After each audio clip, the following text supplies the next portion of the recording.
शहरामध्ये गुन्हेगारीचं प्रमाण वाढलेलं आहे आणि मुळामध्ये गुन्हेगारीला रोखण्याचं काम शहरामध्ये सीसीटीव्ही करणार आहे, परंतु ही यंत्रणाच पूर्णपणे त्या ठिकाणी ठप्प झालेली आहे।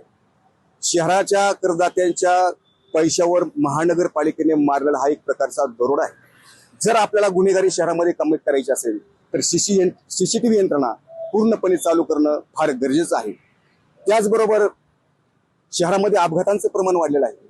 अपघात होऊन जातो आणि त्याचं जर त्या ठिकाणी चौकशी करण्यासाठी आलेली यंत्रणा सीसीटीव्ही बंद असल्यामुळे त्या अपघाताचं सुद्धा त्या ठिकाणी उकल होत नाही।